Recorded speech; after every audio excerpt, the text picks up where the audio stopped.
From the first note that they start, it's intensity, it's aggression. Just Kittie, when they came out of the gate, I mean, they came out of the gate running.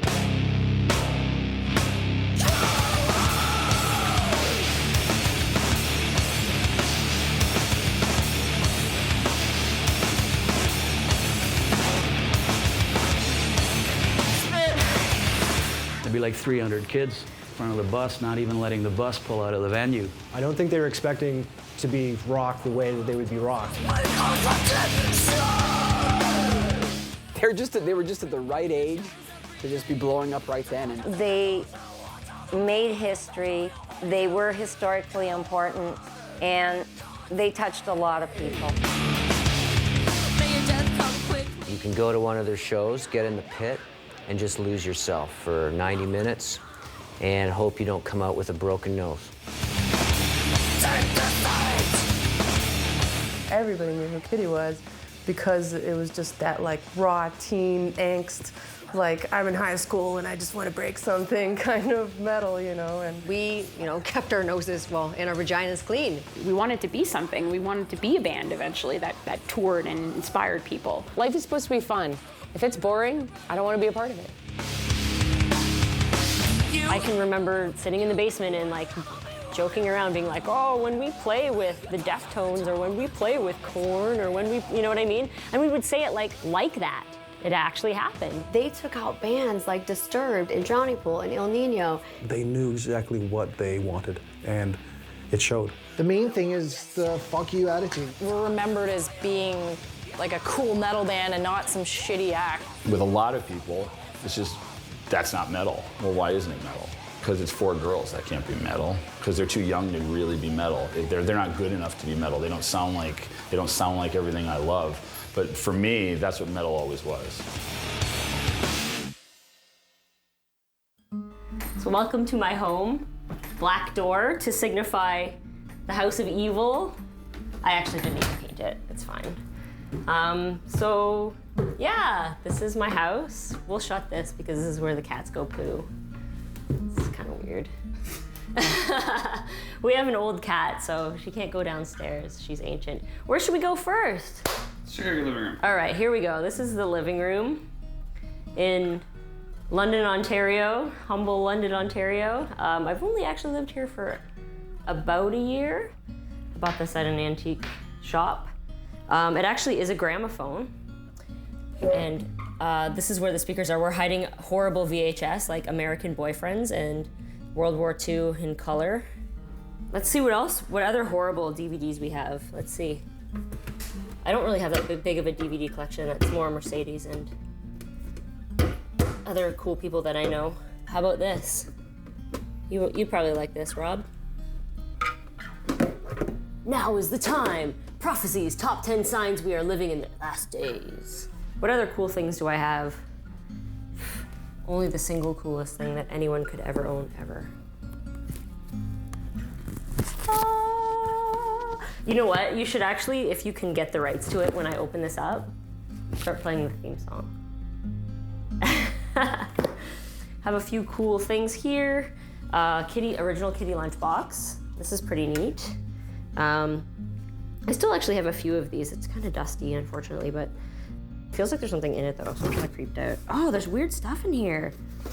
This is actually kind of weird. I totally didn't know that this was in here. This is from, let's see who's this from. It's like a letter from somebody. We're doing a documentary now because not only the number, 20 years, we've been a band for 20 years, obviously that is the most obvious reason, but I think we've all sort of come to a point in our lives maybe that we're able to sort of look at things differently, all of the experiences that we've had, all the people that have come in and out of our lives and that sort of thing. And I think it's about maturity just as much as it's about, and respect just as much as it's about being a band for 20 years.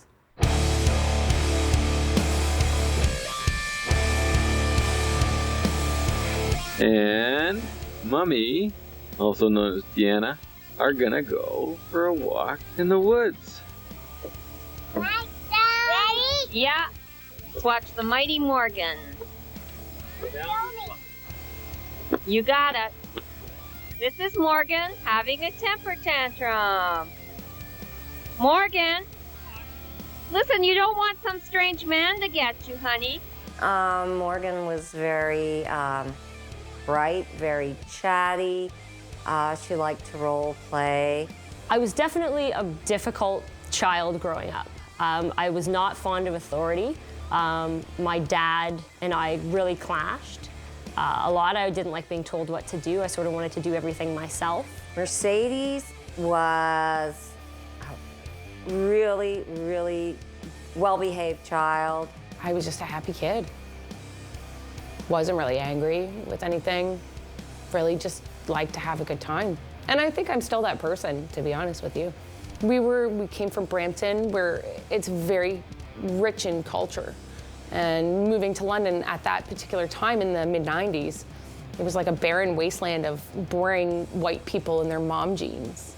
By the time Mercedes was in grade 7, she was talking about a band. She wanted a band. I just started jamming with my sister, and I had met Fallon at gymnastics class. Out of all of the girls that were in her class, she was the one that I noticed first. We ended up starting to talk about music that we had in common that we liked, and it turns out that she liked Nirvana, she liked Silverchair, she liked all the bands that I liked. She had such a vivacious personality, and I was so quiet. We were very, very much opposites in that way. So she exposed me to all sorts of things that I wouldn't have, like, you know, going out and, you know, all hours of the night or whatever. Like, I mean, my parents would never have let me do anything like that, but I hung out with her, and so she was kind of like my cool friend. And I was like this little, like, nerdy gymnast. We started talking, and she was like, oh, I play guitar. And I was like, I literally just got a drum kit, like, the other day. Let's jam. We practiced for, I'm gonna say, like, maybe about a couple of months or so. Like, man, we need a singer. We need somebody to actually, like, sing these music. She's like, can't you sing? I'm like, yeah, I can sing, but I can't sing and play at the same time. Mercedes goes, oh, well, my sister plays guitar too. I'm like, okay, cool. Well, who's your sister? Morgan was in a band that never practiced with this girl named Jen Hedges. So they decided that they were gonna do their own thing because she didn't want to play with me because I was her little sister. And Fallon and I were jamming with another girl that just never showed up to practice. So when stuff fell through with guitar player A and Jen Hedges and Morgan, it was just like, okay, well, why don't you come downstairs and we'll all jam together. Fallon had come over for, like, you know, to hang out and riff around with Mercedes, and it was sort of like I came down and was like, oh, well, I play guitar too, and then it just became something from there. She's just like, this is my sister Morgan. She's just like, nice to meet you. And she was so frightening. Like, she was just scared the shit out of me when I first met her. I'm like, hello.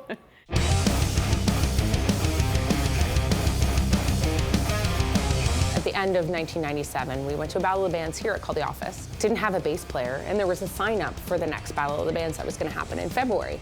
And we were all like, oh my God, we should sign up. Oh my God, should we not? Oh, I don't know. And we were like, we don't even have a name.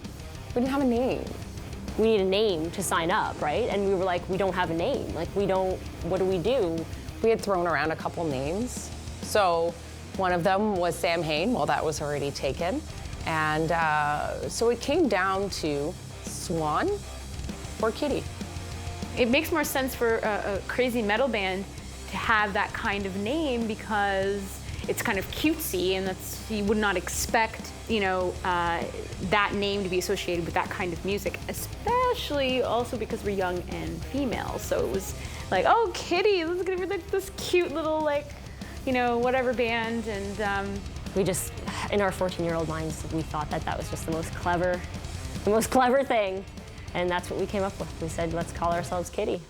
The next logical step for us was to find a bass player and really take it to the next step and actually play a live show. I I said, listen, I have this chick that I know that I met at school who's apparently like a really good guitar player. She's really cool. She's got blonde hair. She's really cute. They had a bass player come and play for them, and she called one day and she said she got high on acid and couldn't come to band practice.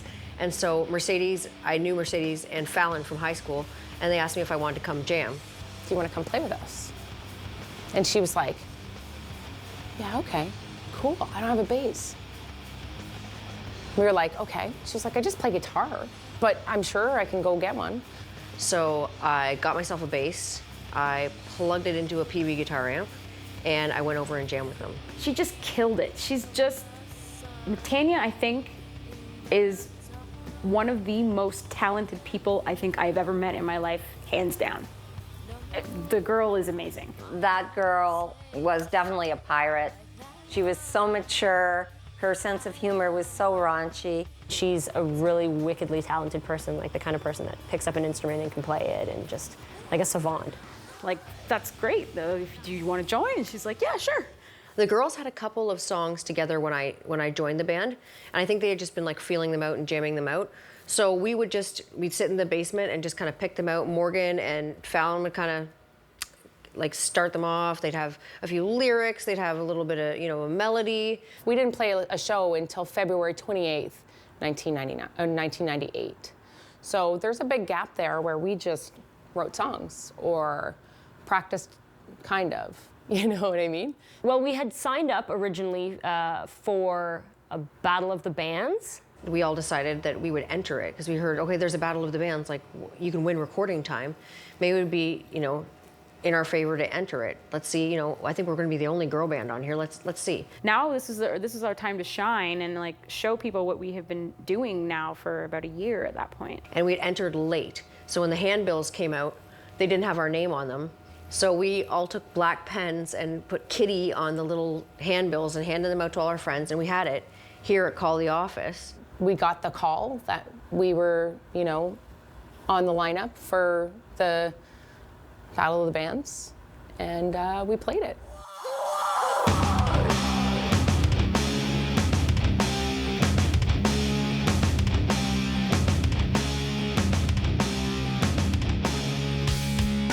I remember puking before the show, which I did before almost every show because I was one of those nervous kids that was always nervous about everything. It was the scariest fucking thing I've ever done in my life. We were all like, yeah, that was okay. Yeah, it was good. Yeah, I forgot like three riffs or whatever, but I kind of fucked it up and just, went with it. Of course we didn't win. If we won that Battle of the Bands, that would be like fairy tale. This scenario, this experience has never been a fairy tale. Now we had all the guys cross their, hands in front of their, and judge us now. The judging was starting, like, what is this? Who do you think you are?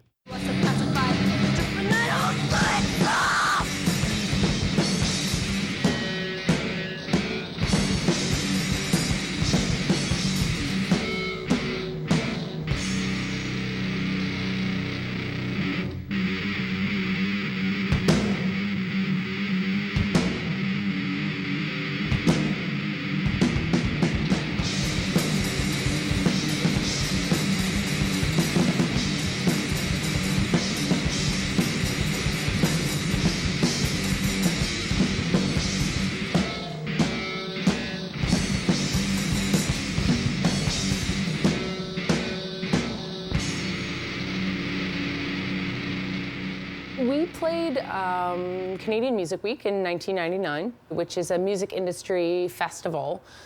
It's not so much like this anymore, but back then it was a bunch of labels pile into Toronto and see some really great artists and hopefully pick some people up.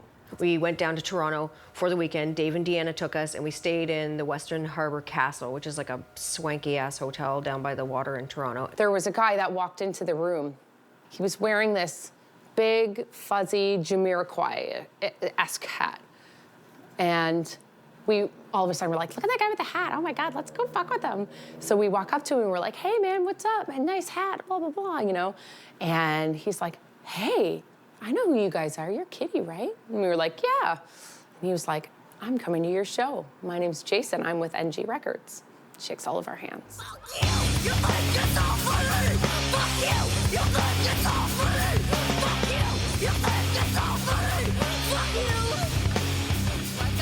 We got off stage, and he was absolutely floored. His face was just, he could not believe what he had just witnessed. He was just like... Canadian Music Week, that's when it happened, and you realized at that time that you were going to be on the ride of your life.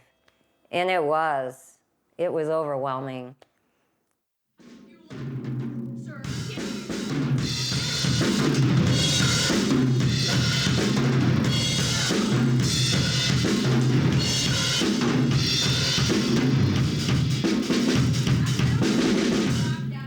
Carol, there's a new song that you haven't heard yet. I'll be on the floor. It's called Do You Think I'm a Whore? That's the drum beat for it. Spit was written basically from the time the band formed up until pretty much right at the moment that it was recorded. So over the span of 3 years. And we rewrote a lot of things. We redid a lot of things. It was just, you know, obviously, because we were living with these songs for 3 years. They were honestly all written in Mom and Dad's basement. I thought that I would contact my friend Garth. Hi, Garth. Hi. You missed the turtle. Again? The turtle. What are you guys doing? I was at Metal working with this band, and Dave came and said, "Look, I have my daughters and I have this band, and and they gave me the demos, and the demos were a little bit rough." And I said, "Yeah," and I heard it. You know what? Yeah, it's cool. It's cool because you know what? They were, I think, 16 years old at the time, really, really young. And I said, "Yeah, sure, I'll do it." At the time, I had never heard of any of the bands that he had recorded. Who the fuck is Garth Richardson? They're like, good Garth. I'm like, oh, he did L7. Okay, I know who that is. Oh my God, fucking Garth Richardson did the first Rage Against the Machine record. I walked in, and this took the sum of 5 minutes. I said, "Okay, I'm Garth, you're, Morgan, you're Mercedes, you're Fallon," and I forget who the other ones were in the band. And I said, "So, what's your band about?" They said, "Well, we really want to be metal heavy." I went, "Okay, let's go." We had a Pro Tools rig in one room, another Pro Tools rig in another room, and this was the tracking room with the Pro Tools rig as well. He had this big computer station and he's sitting there clicking things, and I'm so really, really fascinated by the whole process, like, because it seemed a little bit more, the learning curve was much higher than, tape, and just like click, done. We didn't know if we could get it done in 9 days. That really was the hard part about it was, can we actually get this done?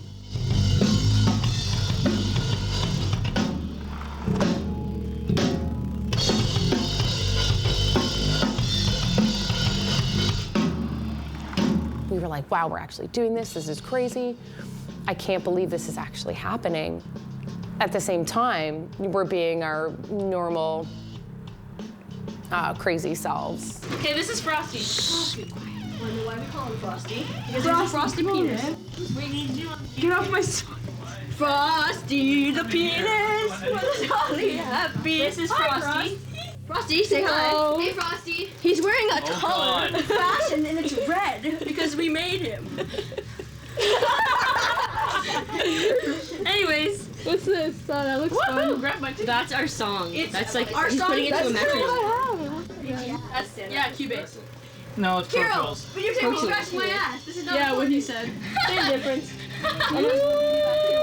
I'm like, I'm in the recording studio. I'm recording an actual real album with a real producer. And this is the coolest thing I've ever done in my life. Like, we were so excited, and we were probably really annoying to everyone that worked at the studio because we were so fucking excited. We were at that point balancing, work, like school and going into the studio and working super late hours, but it was only like 9 or 10 days, so. To have dinner at the studio, we do our homework at the studio, and finish the album at the studio. And it was, not too late. We were teenagers. I don't think we ever finished like later than 10 o'clock. But the entire time, it was school, work. My name is Tanya, and I'm 16 years old. And marital status is joking. I'm single. You always worry, like, is this good enough? You don't want to let your band down. You don't want to let your team down. So like I didn't want to upset the girls. They were all trying their hardest. I knew they were, and I was trying my hardest, and that's all you can do. I can totally understand that they were all scared because you know what? I'd be scared if I was that age. Brackish, what's that about? That's not about anything at all. Just wrote down some words, doesn't make any sense. Yeah, the first song that we had ever written was Brackish. I believe we were like 12. It was like very early on, like Mercedes and Fallon and I wrote the song. And a lot of people don't know that it wasn't even supposed to be on the album. Brackish, the one part, this like the sort of background part where, you know, Morgan is like singing and the back part like kind of like really fast behind it was really inspired by Static X. I think of all of the early songs, Brackish is the one song that actually does hold up the best, and I think that the only element that gives it that sort of feeling and puts it like a head and shoulders above the rest is the fact that there is a DJ track.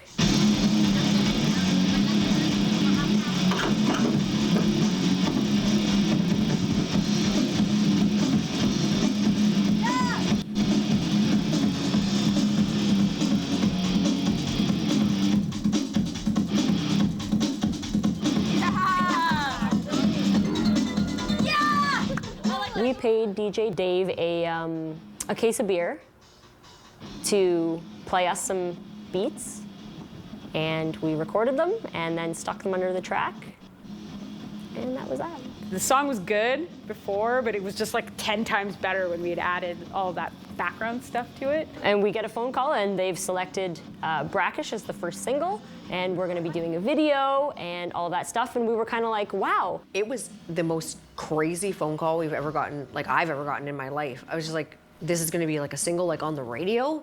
I think we wanted to call the album Strap On. I'm not sure.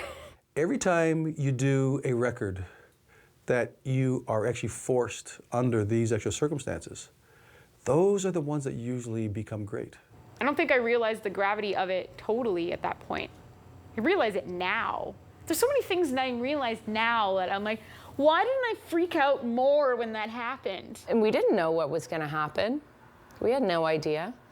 We just had a couple demos. We had no idea what was, our plan was to record that record, go out on tour in the summer, go back to school.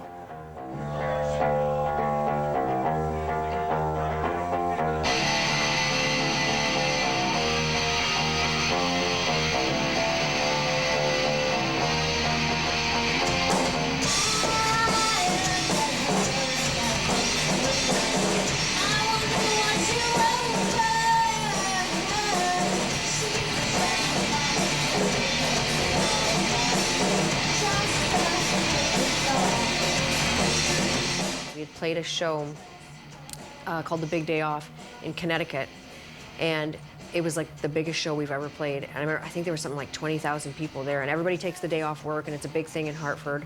We'd had a interview on the radio with Dee Snider from Twisted Sister. I remember he made like Morgan eats Spam and whatever, and she got the shits from that. Thank you, Spam. And I remember after the show, they had these tents where you could sit, and the big bands, like there was Everclear was there, Public Enemy was there. They'd sit and they'd give autographs, and people would line up to get their autograph. Well, they went and sat us down at this tent, and I remember like kind of laughing to myself. I'm like, oh yeah, okay, who's gonna line up to get our autograph? And there was a line like a couple hours long. We sat there for like 3.5 or 4 hours signing autographs on 8x10 glossies. And there was that moment then that I was just like I don't think I can fucking do this. This is, like, I don't think I can do this anymore. We played a show in Connecticut, and Tanya afterwards told us she didn't want to be in the band anymore. And everybody kind of brushed it off, like, okay. And that was kind of the turning point in my mind. Like, what am I going to do now? Like, I don't want to disappoint my best friends. I love these girls. They're like my sisters. What the fuck am I going to do, and how am I not going to let them down? I think the fact that people were asking for her autograph really freaked her out. We'd gone to New York for like a record company thing, a meeting, and we were in the middle of a meeting. We're sitting there having sushi with like Danny Goldberg and whatever. And Tanya pulls me into the bathroom and tells me that she's leaving the band. I'm like, what happened? Like, what's going on? I had no idea what was going on. Like, truly and honestly, I was having a huge problem with, number one, drugs. I think I was one of the most surprised that she wanted to leave. I'm like, really? Like, what's going on? Like, Morgan, I can't do this. And then when you're 16 years old, you can't explain to your friend, you can't swallow your pride and explain to your best friend, like, this is my anxiety, this is my eating disorder, I'm on drugs. I didn't tell her any of that. I didn't tell any of the girls any of that. I was just like, I just can't do this. I just don't want to do this anymore. I can't. And then we went back and sat in to do the interview like nothing happened. You know, it was kind of a big mess. It just wasn't the right time for her.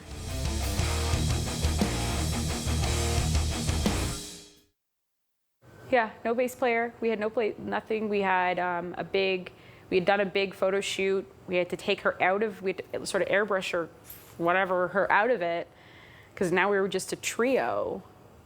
And I'm like, how are we going to keep going? We just got signed. And so at that point, we had a video lined up. We had an album release that was coming. So it was like, who do we know that plays guitar? And Talina had been somebody that we all knew.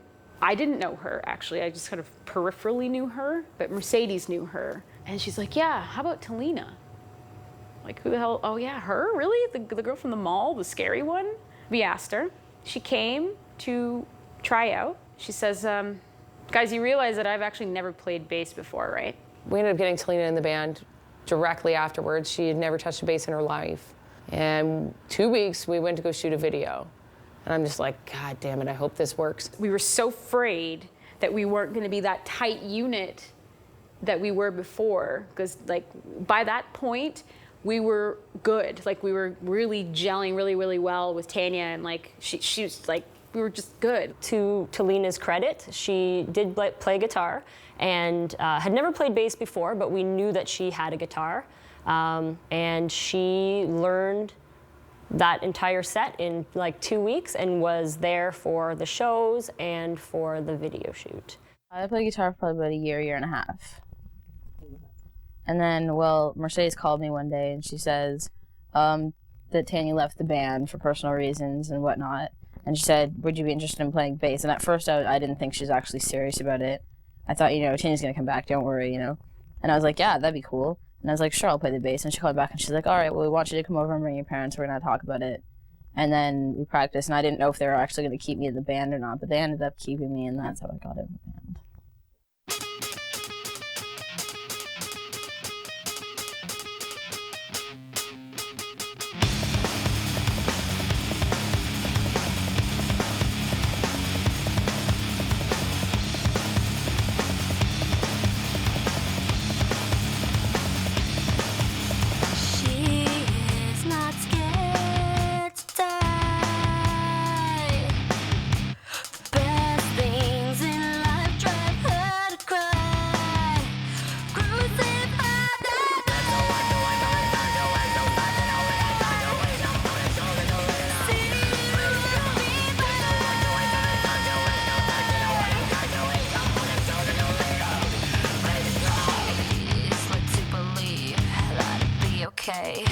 Look at your face, scarred in dismay.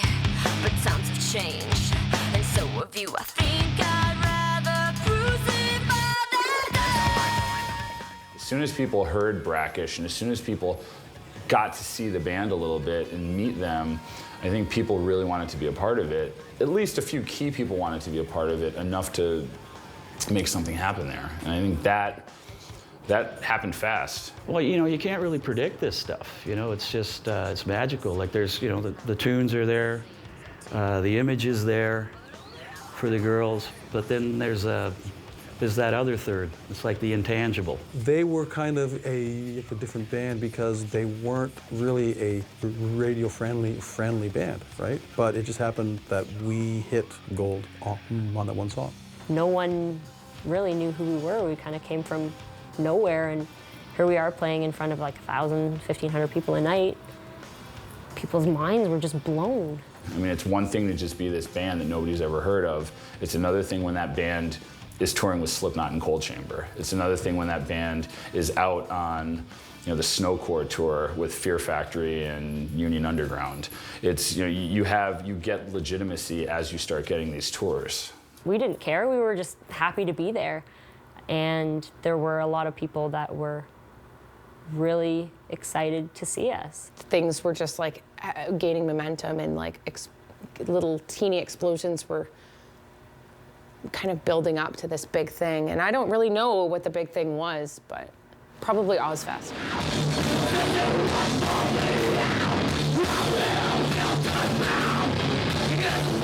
Ended up getting a phone call from our booking agent. I remember we were like getting ready, like backlining stuff.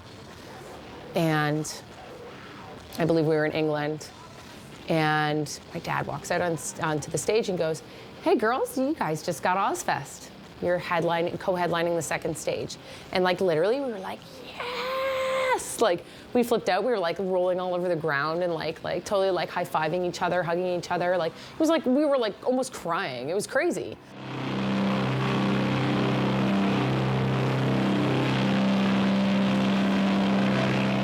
Once we finished Ozfest, they wanted us back in the studio, and we said no because we weren't finished touring, because we love to tour. That's why we're playing music in the first place, right? It's one thing to put your heart and soul into a band for 3 years and nurture those same songs over and over and over again, and you know, pour in your emotion and your youth and everything into these songs, and then be told by somebody, okay, now do the same thing that you did before, but in 3 months. And that freaked me out, like you wouldn't believe.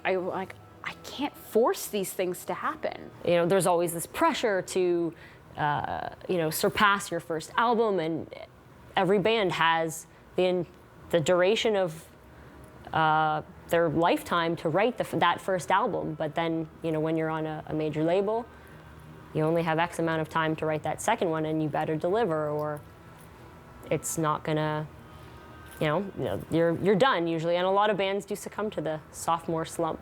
We're like, oh, we're gonna have a band meeting, and I'm like, band meeting? I don't want to do band meetings right now. Like, just wasn't feeling it. And so then basically they're like, okay, well, you know, we need to write this record. Like, you need to more input and blah blah blah. I'm like, okay. And I was just playing it off like your sulky teenage girl, and just wasn't having it.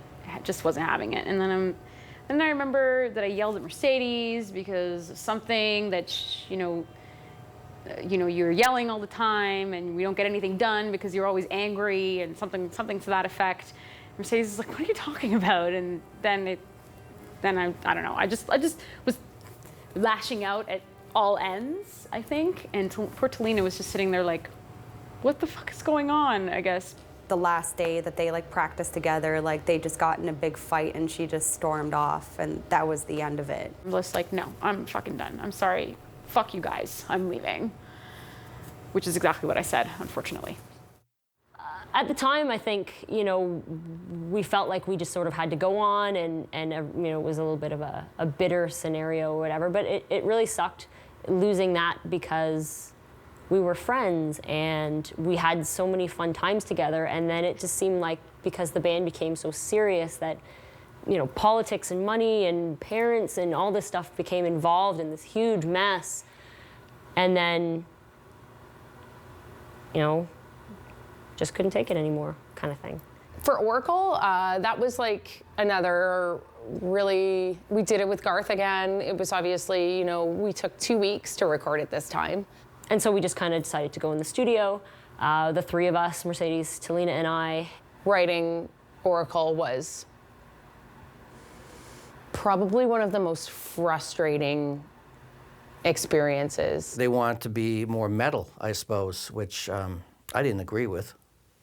I thought it was a mistake. My feeling is they were almost trying to be like actually Slayer, because Slayer never goes after hit songs. They go, this is who we are, this is what we do, this is who, you know, if you don't like it, fuck off. I hope Ben Stein dies. That's really mean. I hope he dies. Let's go.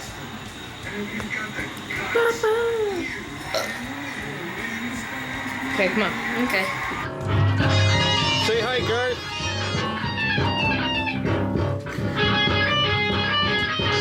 Am I being surprised by what song I'm going to be doing next? Yes, yes.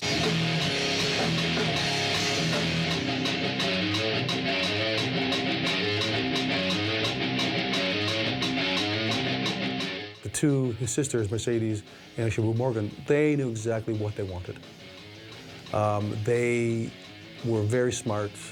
They knew going into it. So we actually had a little bit more time, but we also didn't have to work as hard, and things were done like a lot easier, and we had a lot more fun. I know, I'm all tangled up too.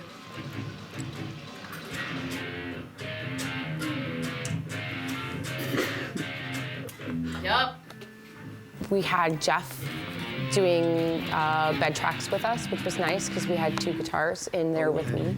Well, when they asked me to play, it was kind of surreal. I sort of had a premonition about it, which made it that much weirder. And I love Jeff so much. I love him. He's like my brother. And I wouldn't take back the time that we had with him, but I wanted to have another girl in the band. You know, when things started to kind of blow up for us, really we just sort of looked to the people that we knew to, you know, fulfill crew duties and that sort of thing. That's not like there's like an agency that you can go to hire, you know, somebody that plays guitar well and can string a guitar, knows how to tune, knows a few things, hire him up. There was shock, I guess, because there was now a kitty with a penis. But, you know, it made me happy. It helped us out an awful lot. Jeff, you have a funny tan line on your head.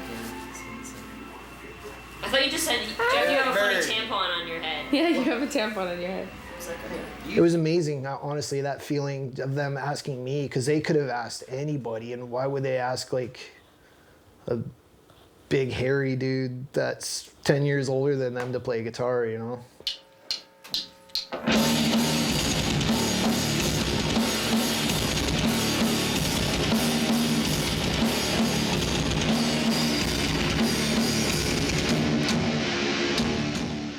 Songs like Pain, or even like What I Always Wanted, In Winter, Mouthful of Poison, even Oracle itself, all songs severed. That song is brutal. It was hard for us to write Oracle. It was really hard for us, especially with her, because at the time, I hadn't really come into my own for writing songs. I think maybe the production was a little bit better. It was just a vicious, vicious album.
Oh, Morgan's gonna kill me. There you go. There's Morgan's grade 8 graduation, like right before she got like super goth. So that's before the band. Whenever somebody left the band or whatever, it would always be like, well, saw that one coming. You know, and she was always surprised. I don't know why. You could always fucking tell. One of these things is not like the others. It just kind of seemed like Talina wasn't very interested in being there. As soon as she really did take off quite a bit. She wasn't really around to the extent that Morgan and I were there. And Jeff was there the entire time. She just didn't really seem interested anymore. At that point, Talina was becoming disillusioned with being in the band. And so, again, there was just like a lot of kind of weird feelings around that. When you're that successful that fast and you're young, some people handle it better than others, and it maybe was for the better that some of those member changes happen. I know most of them are all still friends to this day, and it was always Morgan and Mercedes at the core of the band that did the songwriting, and that was, I think, the main thrust of the original band in the first place. The only thing that's frustrating about recording, I would have to say, is when things break. Because, you know, you get the mentality and you're ready to do something and like the vibe is there and then something breaks and you're like, okay. I gotta try and psych myself up again and maybe it won't be as good. So that's the only really frustrating thing.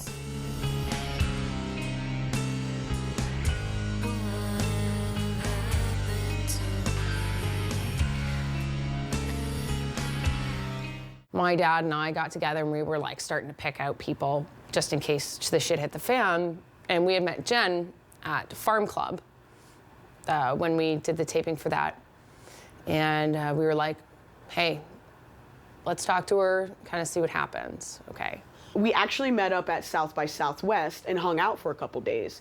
We went to see Mastodon, we saw other really fucking cool bands. We had a great time, and the purpose of that was for all of us to really hang out together, be with each other, you know, kind of 24/7, to make sure it was the right fit. You know, like they got along very well. She was older, she was mature, she had been playing bass for, you know, a very, very, very long time. So they felt obviously more, they were comfortable with Jen for sure.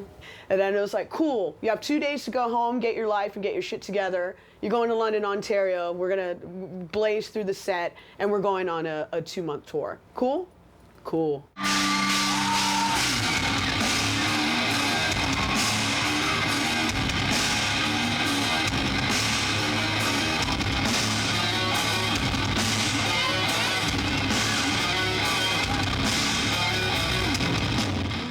Yeah, well, that's as good as it gets. Yeah. I unfortunately, fucking asked them if that's where the party was because I didn't know what was going on. There was a bunch of dudes out there, and I was like, hey, is that where the party is?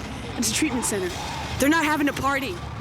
When Jen joined the band, we let her do like a bass solo in the middle of the set, just so people could be like, wow, like this is, she's really something, you know? She's really talented.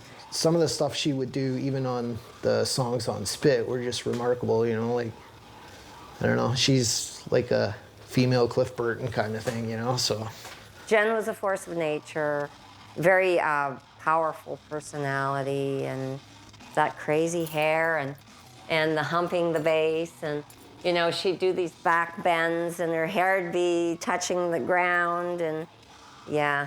Until the End was written and recorded sort of amongst some interesting happenings with the label. We were involved in a little bit of a lawsuit, and so it was delayed for quite some time. So there was a lot of uncertainty, and the thing that really helped us through all of that was writing new jams and playing them and recording them. I felt like that gave us some hope. By the time we recorded Until the End, Jeff was looking to pursue his other band, Thine Eyes Bleed. It actually just came to a point where I sat down with Dave and he pretty much just said, this is what you need to do, you know? Perfectly fine, great. We're gonna support you as much as possible, Jeff. We love you, you know, great. Have a great time. We are so excited for you. Part of me thinks I would have liked to be a little more involved in the writing and stuff like that, but I understand when at the end of the day, like, it wasn't my band, kind of, right? It's theirs, and they already had the mold there, so they had to, that's how it goes.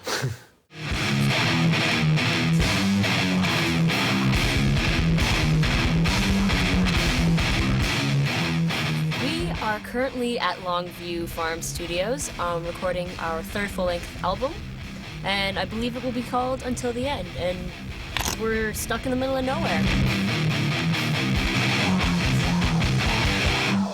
We've been here for about 2 weeks, actually, and we did a couple days of pre-production, and we're just about done the vocal tracking right now at the 2-week mark. So things are really moving along rather nicely, actually. Voice sounds really good, Morgan. Well, thanks! Damn. I'm trying real hard. It sounds great. You know, I found it sounds so good. I'm just going to try a double track on you real quick, see what that sounds like. bitchin'. The setting was really beautiful.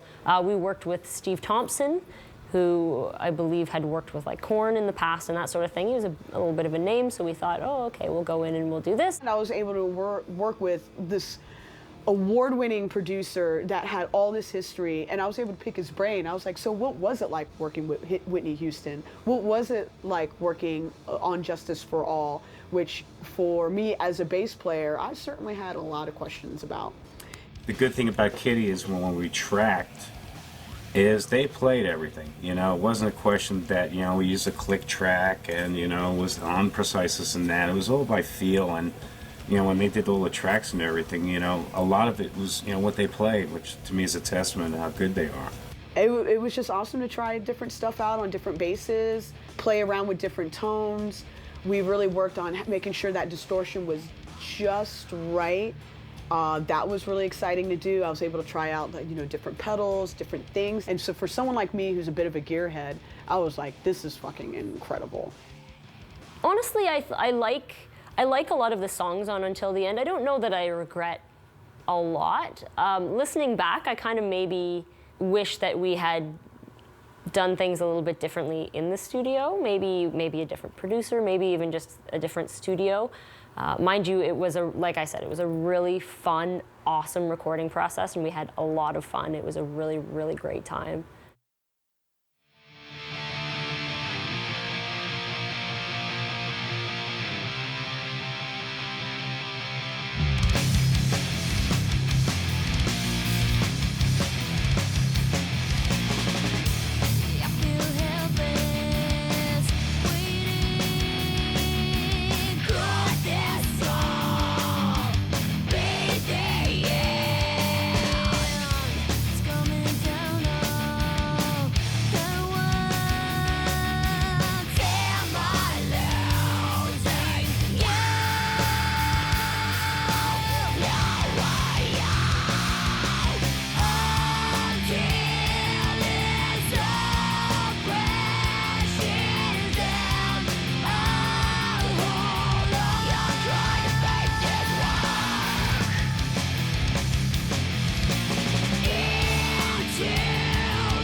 We wouldn't work Sundays, and we would try guitar players out.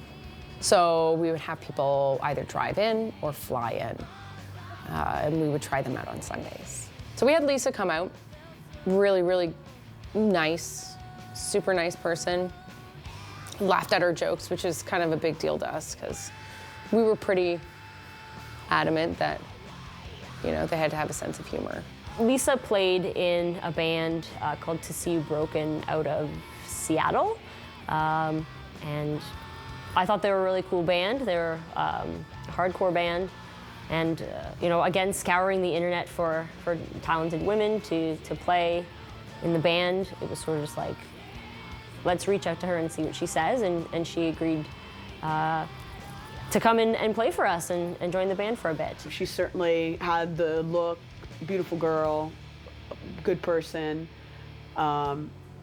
fit in certainly enough with the three of us to have it make sense. I think we told her when she decided to join the band, or when we were like, okay, yeah, we'll get Lisa to play with us. I think we told her that, okay, so we want you to be in the band. And she was like, okay, and we were like, now we're gonna have to fist you. And she was like, okay. And that's how we knew kind of she was okay, and she got our jokes, which was good. So I think I'm pretty sure that's what happened. Artemis was actually going to support us and really get the word out there about Until the End. And it was just such a good vibe. We had someone new in the band, and it was like, everything was like, this is what we wanted, right? Oh, that's what that video camera was for. Working. That's what I do before shows to warm up. Shake the shit. Warming it up. God, the guy from Lost Prophet is wearing leather pants. This is Lisa Blanc. Hey Lisa, what are you doing? Hi. Being a couch potato. Heck yeah. Hi, Lisa and Jen. Hey.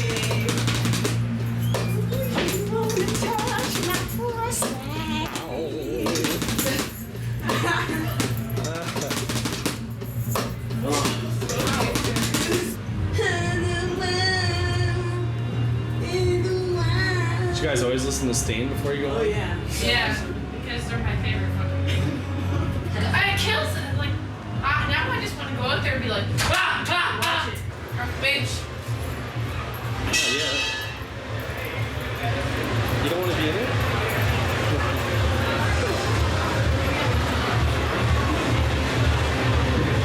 Just wait.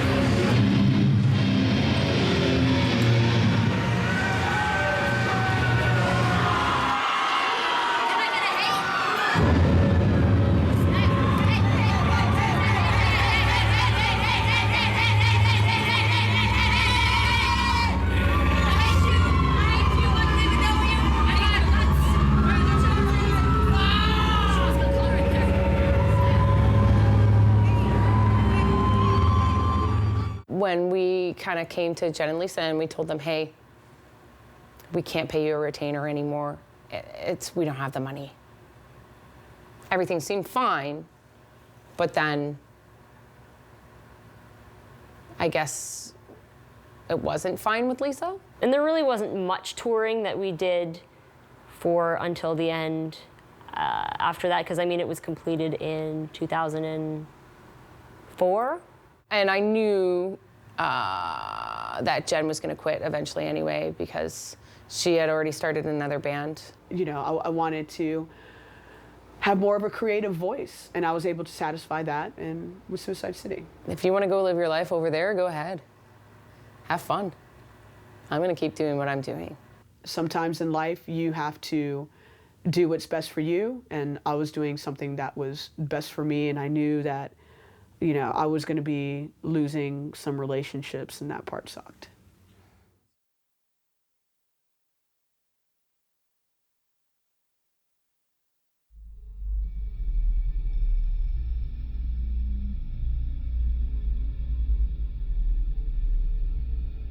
Guitar player and bass player just left. It's just you and me again. Mercedes and I just kind of were floating around aimlessly. We weren't really sure what we wanted to do. All we knew is that we wanted to continue to make music.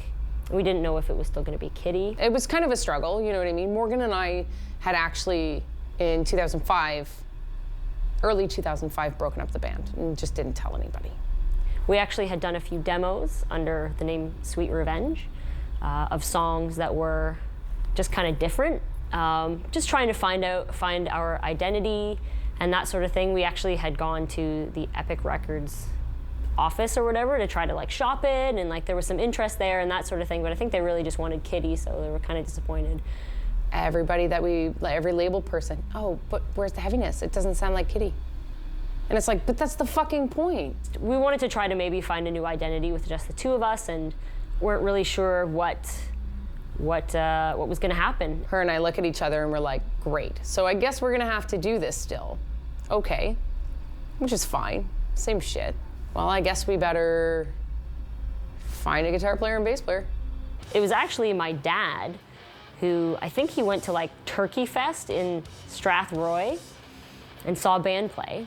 And it was a band called Sherry, just kind of like a local rock band or whatever. And Tara was the guitar player in the band. They came out to watch a show, and I think my whole band was actually very ecstatic because it's Dave and Dee Lander, and they were kind of, I don't want to say legendary, but you know, they had managed a very successful band. They went there and you know, watched her set, and they were like, oh, yeah, you gotta have this girl over. So she came over, and it's just like she never left. So yeah, I guess I just ended up jamming with them a few afternoons, and then they did introduce Trish Donan to the situation on bass. I remember seeing them on Much Music and reading about them and thinking it was pretty neat that they had made it big in our city. We knew that Trish had played in a band, like an all-female band, I guess, from London called Her, like back in high school. So we knew that she like played an instrument, and I think Mercedes had tried to find her phone number through a friend. I ended up calling Mercedes. This guy gave me her phone number, and I called her that day. It was a Thursday, and I said, hey, like, I want to audition for the band playing bass. And she said, okay, learn these 3 songs and come over on Saturday. Here's some songs. I think we like sent her some songs or whatever, and a couple weeks later she tried out and she was fucking awesome. So we were like, great, let's do it.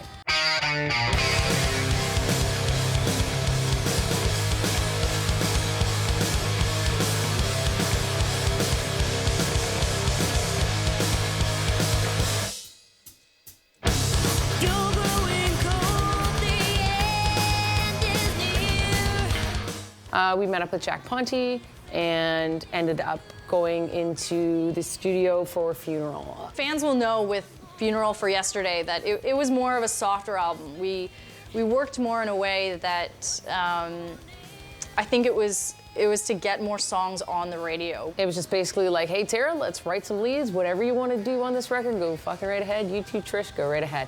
Not all of what you hear on that album, as far as guitars go, were planned.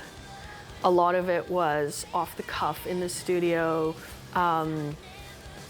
You know, here, go, play. I ended up writing like an entire set of bass lines beforehand, and then when we went to record, probably 90% of them changed, and I had to relearn them as I was recording them. So our producer took a completely different approach with the sound of it. I mean, as a musician, when you take your time and put it into your creativity and focus really hard and work really hard, and then someone says no to everything that you've done, it's hard to swallow. Maybe, I don't know, maybe we're naive. Going into the studio, we thought that it was going to be just like every other time where we just do whatever the fuck we want, and we love it, and it's great. When it's yellow, you're gonna be in hell.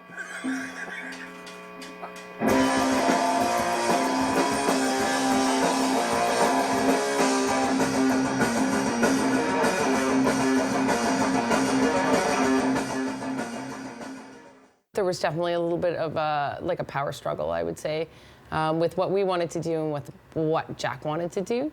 And obviously he won because he had the stronger personality. And we just, at that point, just didn't even give a fuck. We just wanted to go back out on the road. I don't know what happened. I can't even remember, but there was like this huge fight between him and I got so mad at him because he was just treating me with zero respect that I actually left the studio and walked back to our apartment.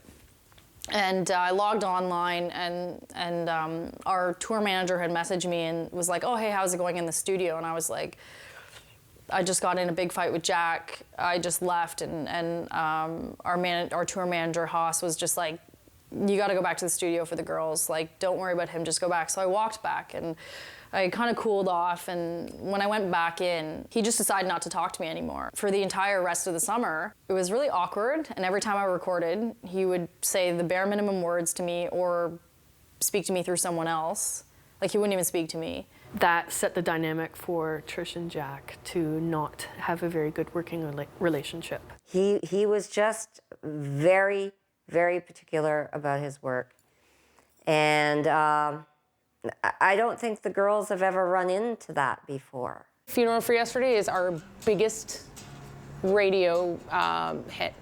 So we charted in the top 30 for active rock radio.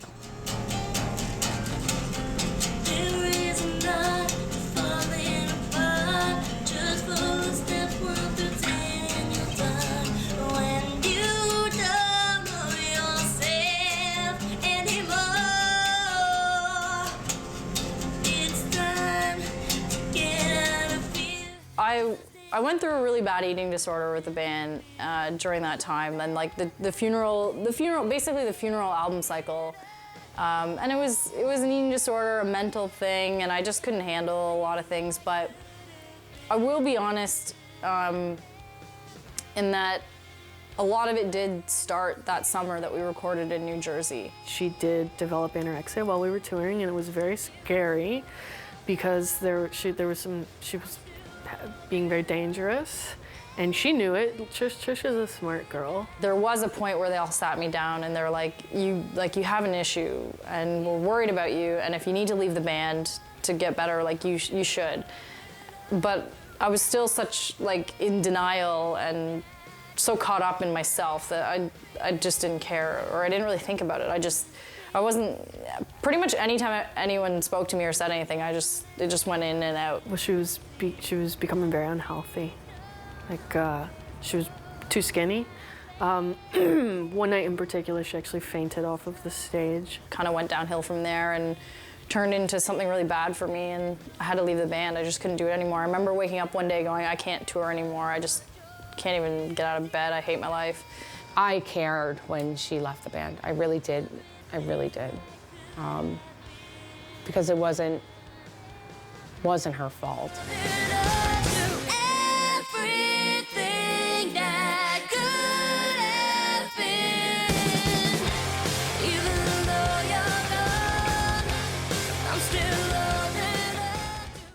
Mr. Siegfried Meyer, it's Dave Lander calling. Just wanted to touch bases with you, see what day you want the girls to come up this week. Give me a call when you get a chance, or shoot me an email. Let me know what's going on. Talk to you soon. Bye. I was at home, and I got a phone call from my house, and I thought that it was going to be my dad, so I actually picked up the phone and said, "Hey, Dad, what's going on?" Because who else would fucking call me at 7 in the morning but my fucking dad? And it was the neighbor down the street who was a police officer, and he said, "Morgan, there's an issue, there's a problem, your dad is dead." And I was just like the wind and everything just like came out of me. I was sleeping, and I slept through a phone call from the police. And because I was fucking drunk the night before. And I woke up to my sister banging on the door. And she was banging on my side door. And I opened the door and she goes, "Dad's dead." And I go, fuck. Oh, it was a nightmare. It was a nightmare. Absolute nightmare. So, get in the car. Morgan's neighbor at the time drove us to my mom's place. We weren't allowed in the house yet because he was still in there. So we waited in the backyard. It was a shitty day. I was with him that day when it happened. And completely unexpected, and just, it was like, oh, fuck. Yeah. More than anything, I felt bad for my mom because she found him. And it wasn't like he was dead for hours. Hours. There was no saving him. I was in my pajamas for 3 weeks, but there was people coming, fans. There was like, John Araya, who was one of our techs at the time, and previously, like there's just people coming through the house for 3 weeks. There was people sleeping in the basement. There was never really some sort of like a saying or, piece of advice that he gave that, has stuck with me. I think it's more, the lesson that I've learned in losing him, and that's that, it doesn't really matter, about all of this, like family and, your relationships and caring about those people that you love and giving them the time of day, making them feel good. Those are the things that are important. What are you gonna do, right? There's nothing you can do. It's just, you just have to continue on.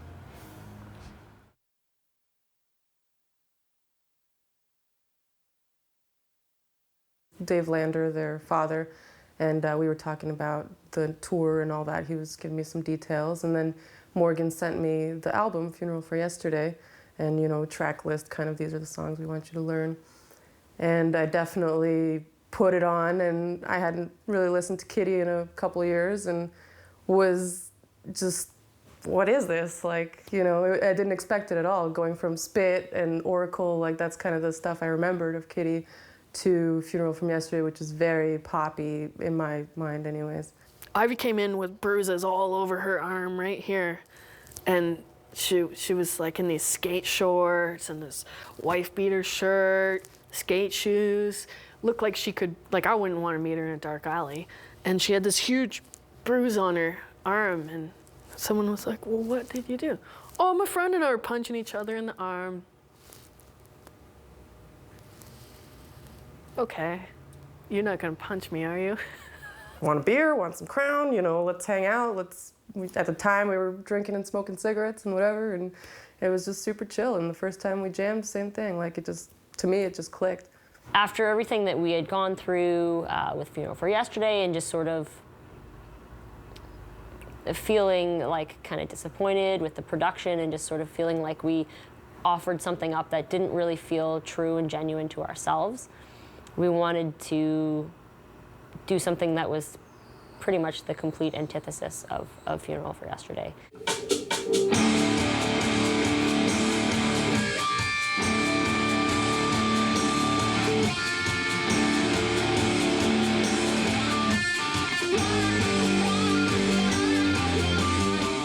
Morgan and Mercedes for In the Black, a lot of that they had already written together, and then they invited me in, and then there was times where I would say, okay, well, I have this, could we use this, maybe this part, I have this riff, do you think we could incorporate this into anything? Or, hey Morgan, here's a riff, do you hear anything extended from it?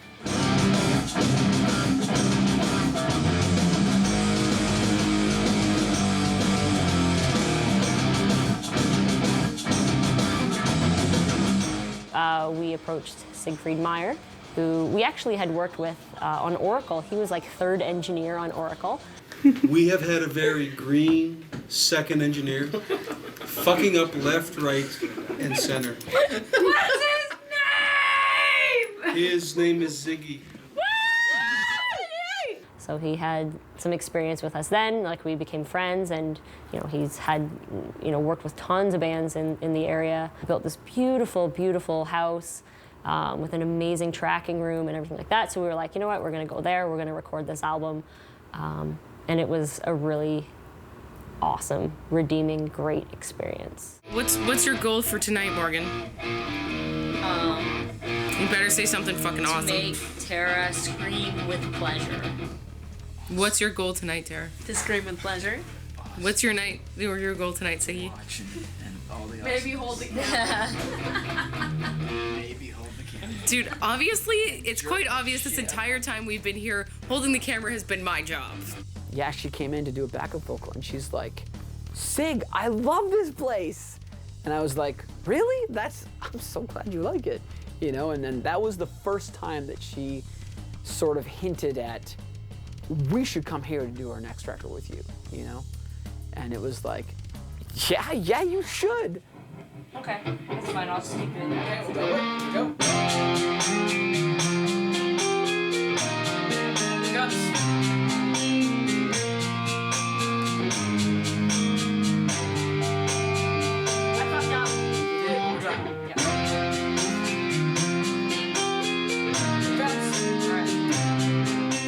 I probably realized my value in the band on my second album with them, which is In the Black, when they were using some of my work as well. So some of my riffs, I was decorating the songs a lot more with guitar parts.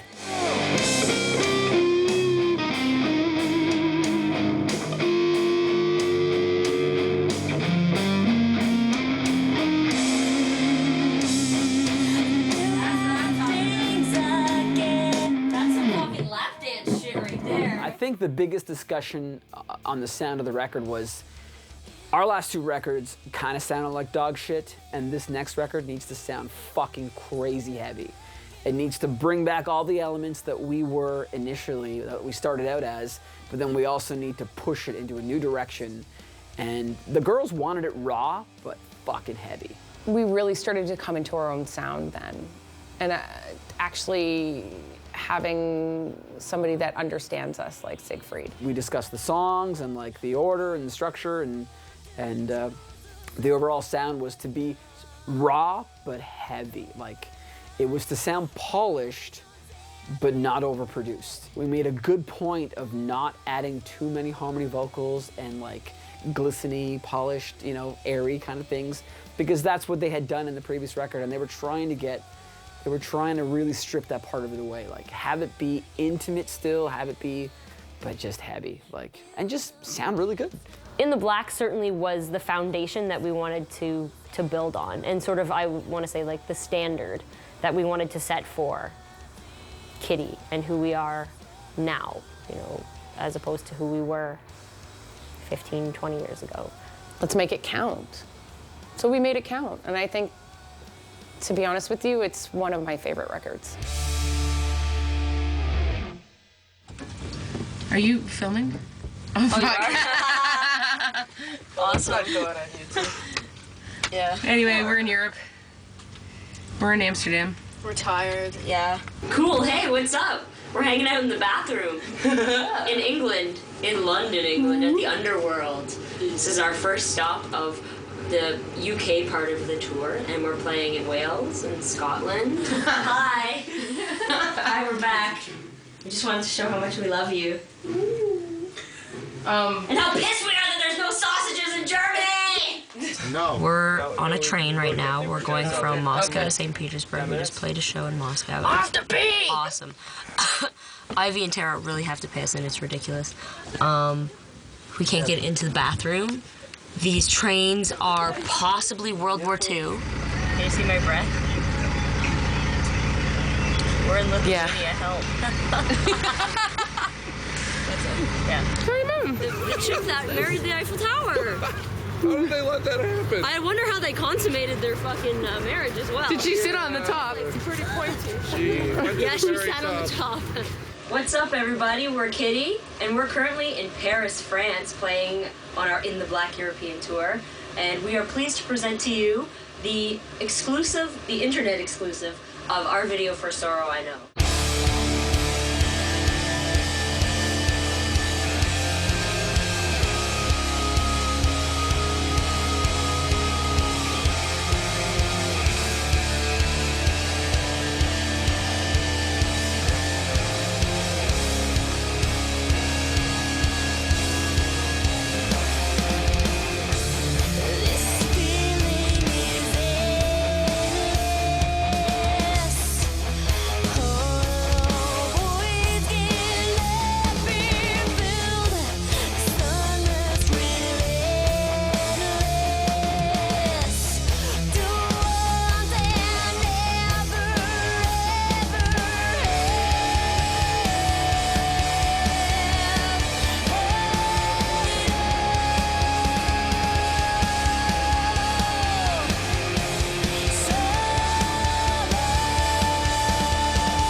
Back when Kittie started, you got a big budget to do a music video, and it was supposed to be big, and it was supposed to be huge, and the goal was you're gonna get played on Headbangers Ball, or you're gonna get played on The Rock Show, or you're gonna get played on cable television. People don't watch MTV or much music in Canada like they used to. Today, you shoot a music video for essentially the sole purpose of posting it on YouTube and having a 3.5, 4-minute commercial, if you will, for your new album. There was a band that back around, I think, 2002 that we had toured with, and they were signed to a major label. The label spent hundreds of thousands of dollars on their video and to set them up to be like the next big sort of new metal thing. And their album sold 300,000 copies, and it was considered a failure, and they were dropped. The days of a record label, you know, pouring a bunch of money into you and throwing it against the wall and seeing which bands stick definitely are a thing of the past. Spit came out, sold 500,000 records, went gold. I mean, Kittie have a gold record. I mean, how many bands from their generation, how many of their peers have gold records? There aren't many. And then, as the times changed, all of a sudden people are downloading music. You know, they're not looking at things the same way anymore. They're not, you know, it doesn't mean the same thing to go into a record store and buy an album or even going on iTunes and buying an album. It's just easier to download it. The funniest thing was I actually went over to my cousin's house, and her son, who was at the time 13 years old, he had a PC laptop and a CD burner. And I had just finished actually a Mudvayne record. And I said, hey, what's his Nipster? He says, Uncle Garth, it's Napster. I went, oh, right, Napster. And he opens it up. And he goes, what is it, band you just finished? And I told him Mudvayne. And he actually typed in Mudvayne. And the whole record came up. And I said, so what do you do now? He says, oh, my friends give me a sheet of paper with all the songs that they want on them. I go find them. And I only charge them $5 a CD. And I went, you do what? And from that second, I went, we are fucked.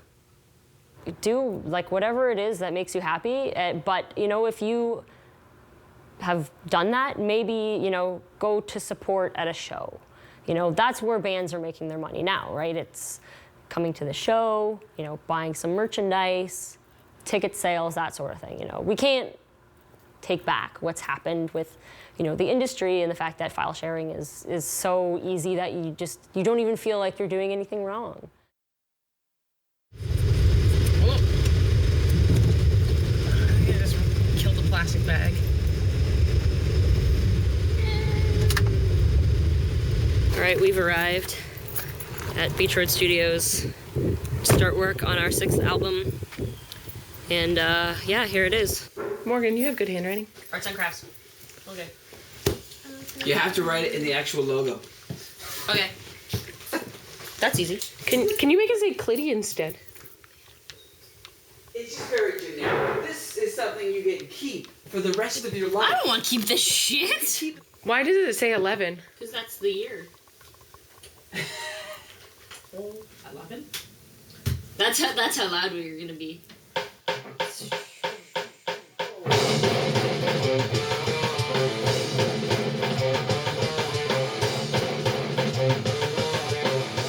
Guys, how are the guitar tracks going so far? They're real good, eh? Oh yeah, so far they're going really well actually. Everything sounds really good and tight. We each have only done one, so I think this time around instead of doing, I guess, 2 tracks each, we're just gonna do one. So, well, for now, to leave a lot of space for extra things and make it sound bigger and brighter. That's what Siggy said.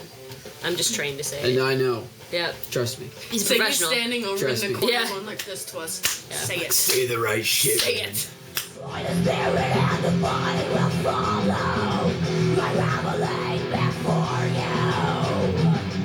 Alright, with the new album, you can definitely expect it to be faster, to be heavier. I think we're going to try to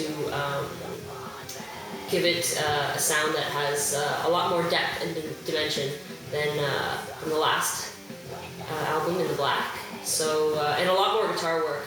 Kara McLeod here. It's McClown. Tara McClown. It's pronounced MC Loud. Tara MC Loud.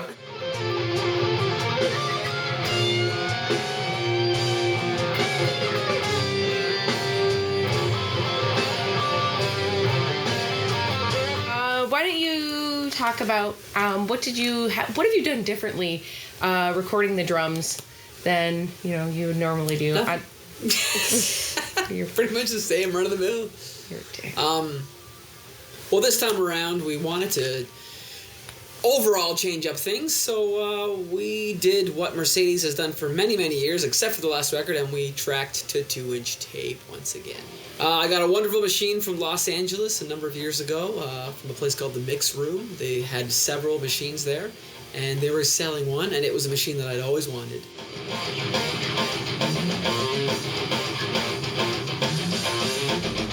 Mercedes makes the beat sound slightly different. Playing the drums, but I mean, whatever. You don't get that intensity. Like, you don't push the choruses. Like, when you hit a kick drum a little bit harder in a chorus, it smacks a little bit differently, it hits the gear a little bit differently, it hits the tape a little bit differently, and it actually changes the tone. You don't get that with the fake shit. You ready?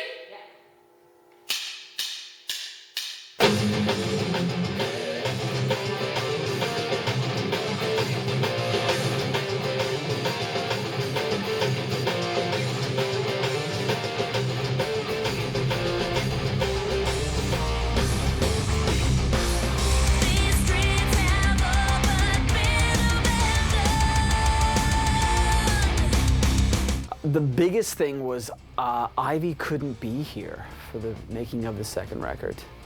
Ivy had married an American gentleman, and there were some issues getting across the border. I don't remember the exact details, but so we did that whole record with no bass.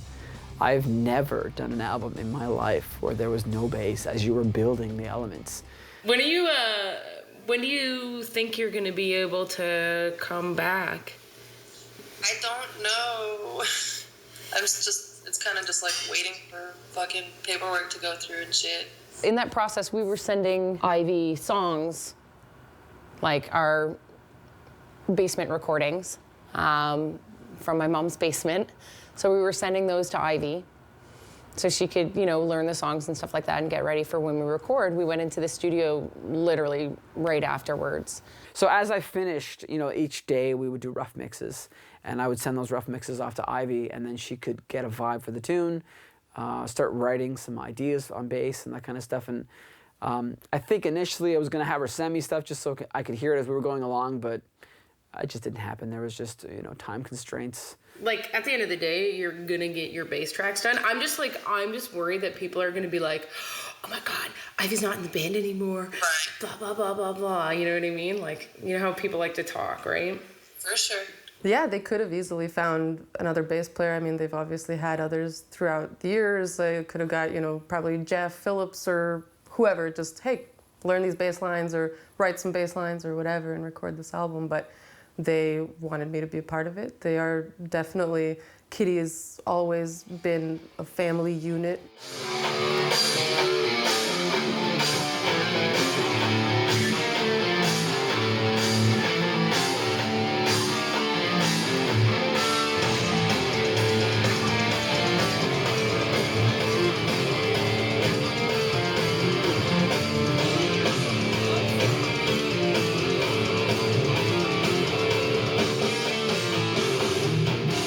It's probably the most personal album. Just intense feelings of remorse and regret, all the things that were never said and all the things that were never done. Feeling like I should have been and could have been more, things like that. When it came to I Failed You, we made this tighter, faster. It was just, and more elements to it as well. Like we wanted to keep it raw still, but we played a lot more with textural, atmospheric synth tones and sounds and underlying things and effects and, a lot more harmonies, that kind of stuff. I'm just happy because I'm happy with it. You know what I mean? I don't give a fuck what anybody thinks. I don't care if Joe Blow down the street likes it or not. I made a record that I like, that I think sounds good. From the Highland Ballroom for the No Mercy Metal Showcase, I'm here with Morgan from Kittie. First of all, congrats on I Failed You out today. Heck yeah, thank you very much. We're very excited. We're here and we're gonna play a show and it's gonna be awesome. Well, let me ask you something. As far as the album title, is this something you are writing for yourself or for the Kittie fans? As far as the title and the content, it was definitely for me. I mean, I'm sure that when a lot of our fans listen to it, they are going to be able to take something away from it and I guess, there might be correlations in their personal lives with a lot of the things that I wrote about, but it was definitely for me, it was like a cathartic experience. I've had a rough couple of years and it was something that I needed to get out and be very honest about. So Ivy couldn't come to jam with us because she was obviously still waiting for her visa for the US. She had gotten married and stuff like that, so she couldn't leave the country. I had just gotten married and, I wanted to start kind of a different route in my life. My husband and I were starting a clothing company, a screen printing company. I know that there's probably a few reasons, but from what I understand, it was just mostly like, hey, I'm married now. I want to, you know, try my hand at, you know, married life and just kind of settle down for a little bit and enjoy my relationship and you know, grow up and stuff like that. And we all have to do it. She was trying to do her immigration, and I had a lot of sympathy for her. And there was a good chance that it was going to screw up her immigration, some of the process of actually working with Kittie in the States. And so she went through with it, but she was, I think, actively trying to depart for a bit. She did the first tour for I Failed You. And she did Australia as well. She walked on the bus that day, or the bandwagon, when we went to go pick her up, and she walked off to go get some more of her stuff, and I turned to Morgan and I said, this is her last tour. And she said, don't say that. And I said, this is her last tour. And it was her last tour. I went in there really expecting to be more involved on every level, which when it came time to deal with any kind of business side of things, it was, you know, nobody really asked my opinion. And I remember after her very last show, the two of us were just walking down the lane, and I was like, how do you feel about that being your last one? And she was just so nonchalant. She's like, pretty good, actually. I think I'm good. And it was kind of a nice little walk we had. And then we probably went and found some beer.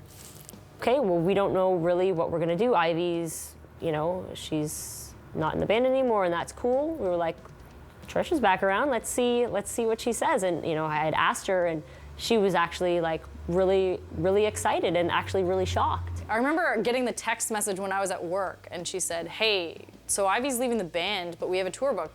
Like, I know you said you'd want to fill in. Do you want to? And I was like, yes. Immediately, I was like, yes. Let me see if I can get it off work. I had, and I'm going to be honest about this, I did have reservations about having Trish back in the band. And Morgan was like, you know, I've talked to her. Everything's all good. She's in a way better place. And I was like, good. That's all I needed to know then. I think it was always a great regret for Trish that things didn't work out for her the first time. And I think she did want that second opportunity to kind of try again, kind of prove to herself that she could do it. I think it was 45 shows in 45 days. Like, we had no days off. It was wild. So we were out for a month and a half straight, show every day, toured around the country, did a bunch of Canadian dates, and it was awesome.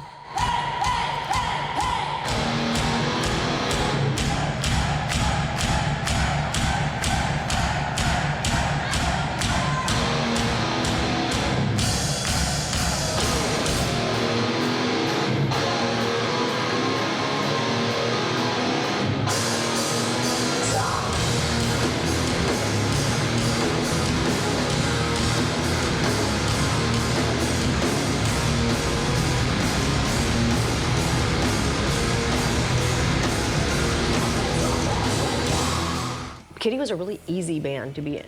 It was really, really easy. And that's why, you know, I think there was no bullshit when I was in the band. There was no crap going on. It was so easy to be in that band.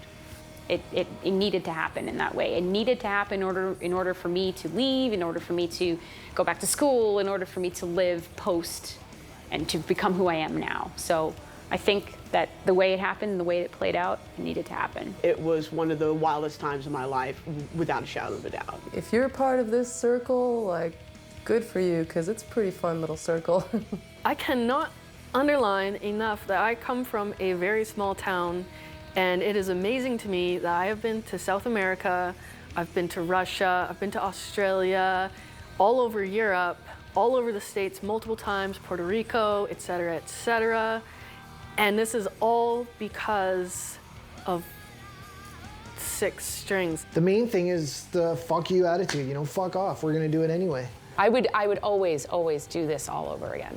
Why? Because I'd hate to see how boring my fucking life would be without it. Yeah, there's been so many life lessons. You know, I think if there's really, I guess, one thing that I could take away from it, it would be that I think I've become a better person for all of it.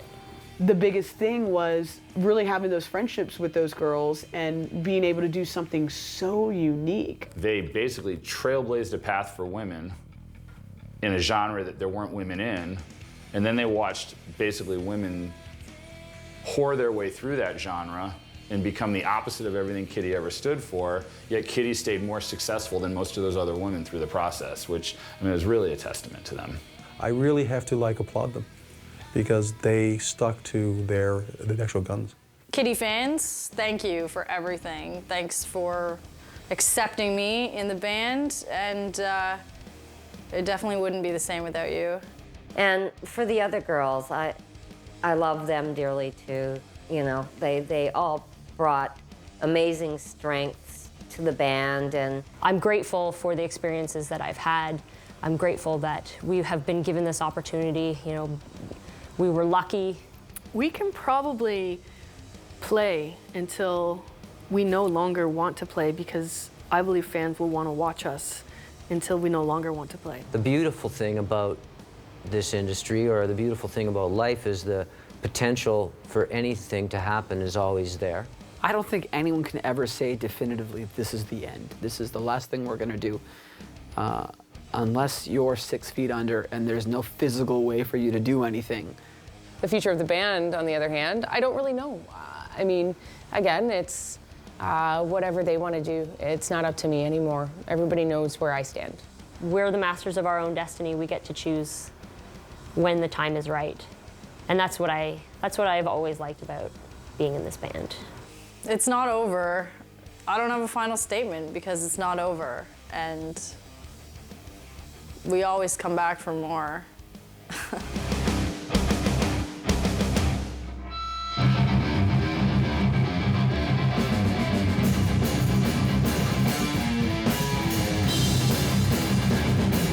Morgan, is it true that you guys are writing new material?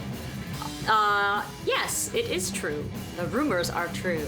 Yeah. And here we are at the Lander Castle, getting ready to practice in this small bedroom that has been turned into a musical studio. How's it feel to jam on some new stuff? Well, we've only been doing this for what, about a month now? To be honest with you, for me, it kind of felt awkward because we hadn't really played in a really long time. Mercedes has been jamming the whole time since we've kind of, you know, petered off with things. But it was mostly just awkward because it almost felt like, I don't know, like it's like riding a bicycle. You know, you get back on and you can do it, but at first it's kind of like, wow, man, where's my training wheels? So, yeah. But it's been good.